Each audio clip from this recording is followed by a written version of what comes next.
2000 साल पहले की बात है। बनारस नाम के नगर में चंद्रशेखर नाम का राजकुमार रहता था और वहाँ पर मंदिर मार्गी आचार्य विहार करके पधारे थे। उन्होंने व्याख्यान में विषय किया कि जो तीर्थ यात्रा निकालता है वो तीर्थंकर गोत्र नाम का बंध करता है और तीर्थंकर होता है एक दिन। तो बनारस के उस राजकुमार के मन में बात बहुत जम गई कि मुझे संघ निकालना है, मुझे संघ निकालना है। तो उन्होंने 200 लोगों का संघ निकाला। कहाँ तक? बनारस से लेकर शिखर जी तक 200 लोगों का संघ निकाला। उसमें साधु साध्वी श्रावक श्राविका सभी साथ थे और साधु साध्वी रास्ते में तप करते थे, उपवास करते थे, सब कुछ करते थे और सारी व्यवस्था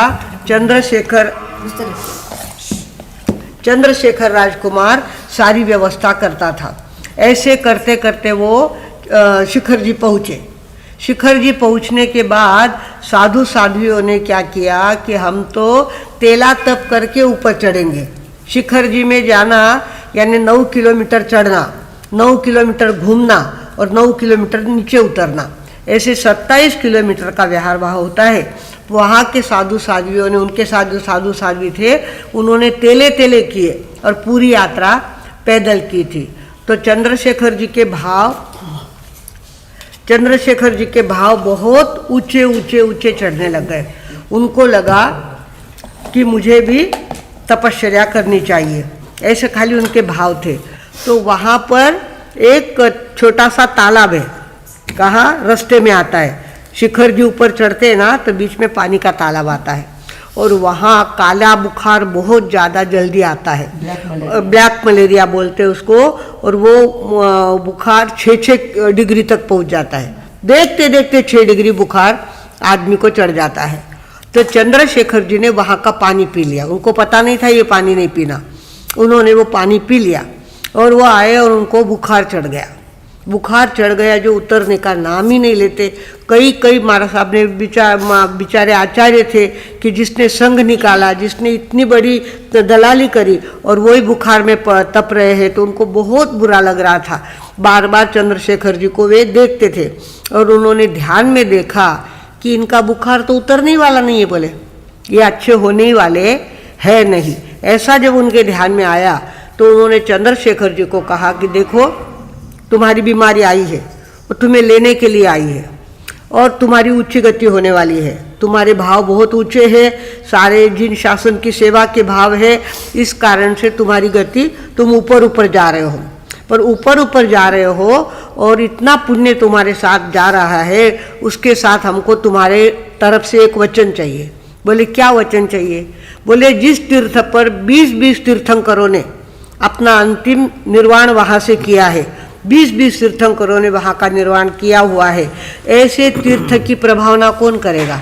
तीर्थंकर तो आते नहीं कहने को, सिद्ध गति में पहुँचने के बाद सिद्ध कोई आते नहीं, और इतने बड़े तीर्थ की प्रभावना कौन करेगा? तो तुम देवलोक में जा रहे हो, देवलोक के देवताओं के पास वो शक्ति होती है और तुम्हें आकर इस तीर्थ की प्रभावना करनी पड़ेगी और अब तुम्हारी बीमारी ठीक होने वाली है नहीं। उनको इतने भाव चढ़ गए, उन्होंने कहा हमारे साहब जब अच्छा होना ही नहीं तो पचकान करवा दो। सब सारे पचकान कर लिए उन्होंने, अन्न जल दोनों छोड़ दिए और तपश्चर्या के भाव, साधु संतों के भाव, तीर्थों के भाव, ऊंचे ऊंचे भाव चढ़ने लग गए। और ऐसे करते करते उनका आखिरी दिन आ गया, वे देवलोक पधार गए। देवलोक पधारने के बाद कुछ समय ऐसा निकला कि जहाँ कोई नहीं था, साधु संत तो बेचारे अपने अपने स्थान पे विहार करके चले गए। उसके बाद एक दिन शिखर जी के अंदर एकदम जबरदस्त आवाज आई और नीचे से पेड़ बाहर निकला, नीचे से पेड़ की जड़ बाहर निकली और किसी के शरीर में आकर के कहा मैं यहाँ का भूमिया हूँ। क्या कहा? मैं यहाँ का भूमिया हूँ और मेरे तीर्थ की रक्षा करने के लिए मैं आया हूँ, इस तरह से उन्होंने कहा। और किसी के शरीर में आकर के उन्होंने बोला। तो वहाँ भूमिया जी प्रसिद्ध है। भूमिया जी, जो भूमिया जी की आज्ञा लेकर के जाता है वो बराबर चढ़ के वापस पहुँच जाता है, और जो आज्ञा लेनी भूल जाता है वो घूमता रहता है, उसको रास्ता ही नहीं मिलता। ऐसे कई अनुभव वहाँ पे आए। भूमिया जी का बहुत ज़्यादा प्रचार है वहाँ पे। और भूमिया जी जो है वो सहायता करते हैं। हमको भी उसका अनुभव आया। हम रायपुर से निकले और बीच के रास्ते से हम हाईवे पे आ रहे थे, तो जिस दिन हम हाईवे पे आए उस दिन मेरे कान में आवाज़ आई 5 बजे, मैं आ गया हूँ। भाई किसी का पहचान वाला आवाज़ नहीं, कुछ नहीं, मैं आ गया हूँ, क्या समझे। तो सवेरे हमारे साथ लोग थे, हम 20 लोग साथ में शिखर जी की तरफ विहार कर रहे थे। तो वहाँ सुधीर बाबू थे, तो उनको कहा कि भाई ऐसी आवाज़ आई मुझे। बोले भूमिया जी आ गए, बोले सेवा में भूमिया जी आ गए। और दूसरे दिन से हमारे साथ काला कुत्ता रहता था, जिसकी पूंछ आधी थी और वो हमारे आगे आगे चलता था। जहाँ बड़े ट्रक आते ना, ट्रक के आगे आ जाता वो। हमको टेंशन आता कि अभी कुत्तो गए, अभी कुत्तो गए, अभी कुत्तो। बराबर वो बच्चा लेता हमको। और हाईवे पे हम विहार कर रहे थे, तो हम रांची तक पहुँचे, तब तक कुत्ता हमारे साथ था।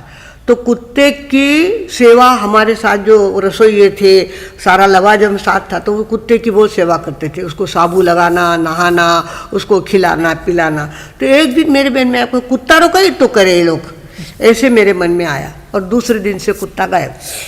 दूसरे दिन से कुत्ता वहाँ दिखाई नहीं हमको। ये प्रत्यक्ष मेरा अनुभव है। तो ऐसे भूमिया जी वहाँ पे सहायता करते हैं, तो हम लोग भी उनकी आज्ञा लेकर के चढ़ने का हमने भी किया। सवेरे 5 बजे ही निकल जाना और शाम के पहले यहाँ पहुँचना। तो अभी खाली हमारा ही अनुभव हम कहते थे। तो शाम को हम जब उतर रहे थे ना, तो हुआ ये कि बंदर, इतने सारे बंदर, इधर बंदर उधर बंदर उधर, और शाम हो रही इतनी, हमको देर हो रही, नीचे उतरना है जल्दी, दिन जा रहा है, टेंशन इतना, और बंदर देखो तो इतने। तो हमको टेंशन आया ना, वहाँ कुत्ते आ गए और कुत्ते ऐसे भूखने लग गए कि सारे बंदर भाग गए। हमारा रास्ता खुला हो गया और हम समय पे अपने ठिकाने पहुंच गए। उसके बाद वहाँ के अनुभव का कहे तो एक सेठानी ऊपर चढ़ रही थी और उसने गर्मी होने लग गई उसको, तो स्वेटर निकाला ना, तो स्वेटर के साथ उसकी सोने की चूड़ियाँ नीचे गिर गई। उसको ध्यान नहीं, वो तो चढ़ने में हाँ हाँ करती हुई चढ़ती जा रही थी।